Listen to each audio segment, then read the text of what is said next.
제6법칙, 달라는 놈에게는 안 주고는 못 베긴다. 어느 공무원이 내게 하였던 말이 있다. 사장님, 저도 자식들 과외시키고 싶습니다. 저도 도와드릴 테니 좀 도와주십시오. 나는 노골적으로 까놓고 말하는 사람을 좋아하기에 그 당시 정말 기쁜 마음으로 장학금을 지원했다.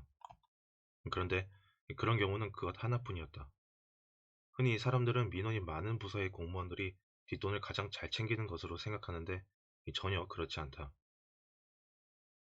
민원인들이 부쩍대는 곳일수록 보는 눈도 많고 어떤 민원을 처리하였을 때 그 민원 처리로 인한 또 다른 민원이 들어올 소지도 있으며 대다수는 평생 한 번 볼 사람들이 찾아오기 때문에 어쩌다 그런 민원인으로부터 돈 봉투라고 받게 되면 그 민원인은 마치 자기가 무슨 전쟁에서 용맹을 떨쳐 훈장을 받은 것이냐 동네방네 다니면서 내가 말이야 이러저러 했는데 그래서 돈을 좀 집어주었더니 글쎄 태도가 바뀌면서 문제가 해결되더라고 라고 떠들고 다닐 것이 뻔하기 때문이다. 내가 지켜본 경험에 의하면 우리나라의 가장 부패한 곳들은 대부분 일반 국민들이 직접 대면할 가능성이 없는 부서들이다. 이를테면 제약 관련 부서는 일반인들을 만나지 않으며 제약 회사들하고만 단 만나게 된다. 학교 관련 정책을 결정하는 부서 역시 이 각급 학교의 임직원들을 만나게 될 뿐이지 학부모를 만나는 것은 아니다. 부패는 이렇게 특정 민간인들만 계속 만날 수밖에 없는 공무원들 세계를 중심으로 감사의 뜻으로 표현한다. 그렇다면 일반 국민들이 직접 대면하기도 하지만 이 전문가 집단들이 그들을 대신하여 대면하게 되는 부서는 어떨까?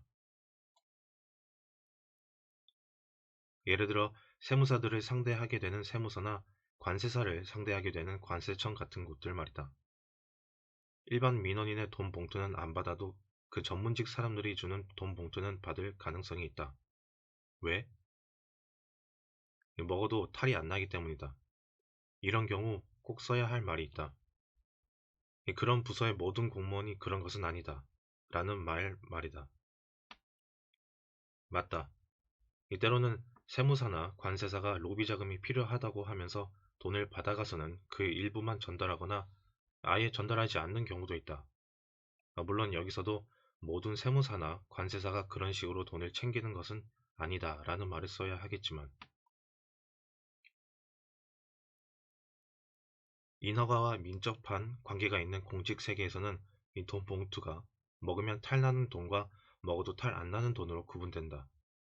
이 탈나는 돈은 돈 준 사람이 여기저기 소문을 내거나 노골적으로 친한 척을 하거나 돈 받은 흔적을 남기는 형식으로 돈을 전달하거나 하는 경우이며 소문은 안 돌지만 너무 요구사항이 많은 돈도 탈나는 돈에 들어간다.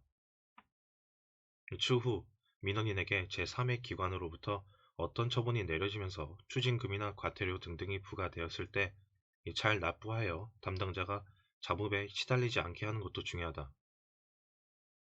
받는 입장에서 볼 때 큰 징계가 예상되는 경우는 모두 공무원 관련 인맥이 끊기게 되고 왕따가 된다. 이 자물통 입으로 유명했던 정태수 한보그룹 전 회장. 그의 사람 관리는 철저하면서도 독특하다. 문제가 생겨서 로비하는 것은 바람직하지 않다. 평소에 돈독한 교분을 쌓는 것이다.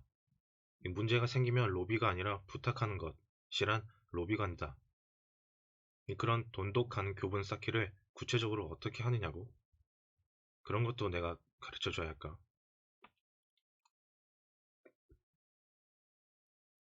이권이 달려있는 허가인 경우에는 담당자가 노골적으로 금품을 요구하기도 한다.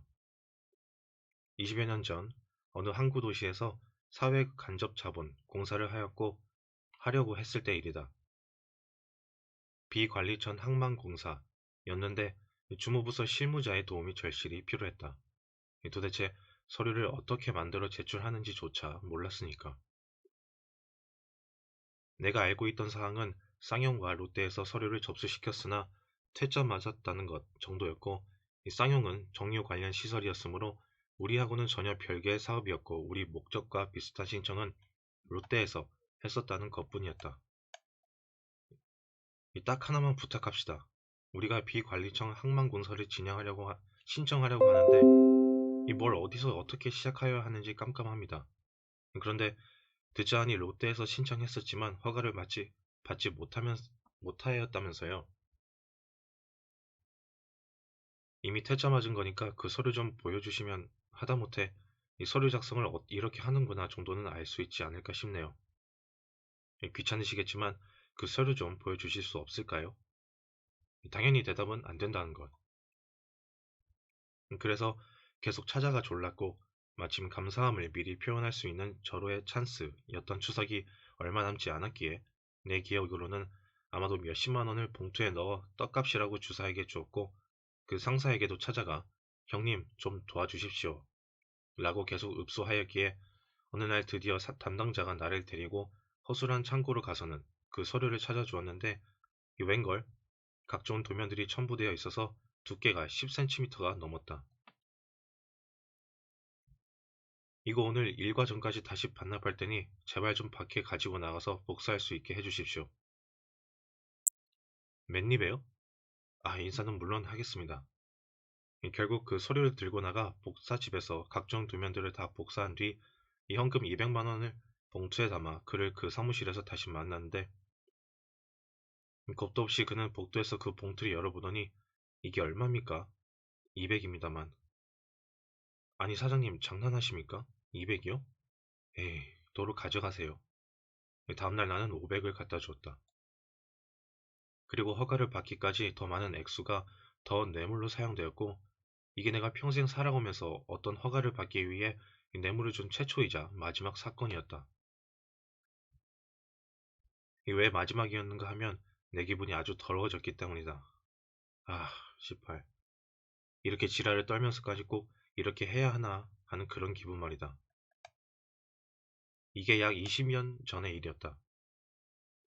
그런데 말이다. 이 허가를 받은 후 공사를 착공하였더니 웬걸 그 항구의 어촌계 사람들이 떼거리로 몰려와 공사장 바닥에 드러눕는 것이었다. 경찰이 달려와도 소용이 없었다. 사연인즉 허가 간청에서 이미 수년 전에 어촌계 사람들에게 서약을 한 내용이 있었는데 그 항만의 시설을 하게 되는 경우 어촌계에 무려 10억 원의 관행어업 보상을 하여 주기로 했다는 것. 아이고야. 그 내용을 관청 공무원들이 뻔히 알면서도 우리에게는 입도 뻥끗하지 않았던 것이었다. 요즘 영어로 설명하면 낚였던 것이었다. 나는 이 문제를 해결하느라 한동안 골치 아팠다. 엉뚱한 얘기지만 세상은 넓고도 좁다는 사례를 하나 덧붙이자면 그로부터 7년에서 8년 후 수출품 구매를 위해 식품 용기 제조업체인 삼강유리를 찾아갔는데 그곳 전무이사가 나를 처음 만났으면서도 내 이름을 아는 것이었다. 알고 보니 롯데에서 비관리청 항만공사 신청 업무를 진행하였던 임원이었고 롯데가 삼강유리의 대주주였던 것이다. 그분이 내게 물은 말. 아니, 로비는 물론 하셨겠지만 쌍년도 롯데도 다 퇴짜 맞았는데 어떻게 중소기업에서 허가를 받았죠? 이 사장님 이름을 그래서 알게 되었습니다. 우리 물건 수출권보다도 그 비결 좀 배웁시다. 나는 예전에 롯데에서 심혈을 들여 만든 서류들을 복사했음을 고백하였고 그 맹점을 찾아내서 접수시켰을 뿐인데 요행이 허가를 받았다고 대충 설명하였고 그 회사 제품들을 내 기억으로는 꽤 많이 수출했던 것 같다. 제7법칙 대의 명분을 만들어 주어라. 그로부터 10몇 년 후 정부 소유의 부지를 20년 빌려야 할 경우가 생겼을 때 나는 방법을 우회하였다.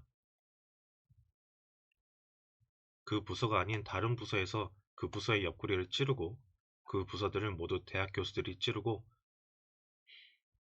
내 입장에서는 참석비 지급을 경비 처리할 수 있고 뇌물 안 줘도 되고 시간은 좀 걸렸지만 결국 도지사는 설명을 하였다. 이런 방법의 일환으로 각종 위원회, 자문위를 이용하는 방법도 있다. 외부 법률 자문을 받을 경우 담당자의 의중, 부서의 판단을 따로 듣고 서면을 작성하는 경우도 있고 이 자문위원이 작성하는 의견서 역시 담당 공무원의 의견을 역으로 반영하는 경우도 있다. 기관에서는 법률 자문위원이나 심의위원을 고를 때 그렇게 의견을 반영해주는 곳을 선호하는 경향이 있다. 당연히 민원이 제기되었는데 이 적용하기 애매모호한 경우 몇몇 위원들에게 미리 의견을 제시하고 그 의견들이 역으로 제시되도록 하는 것이다.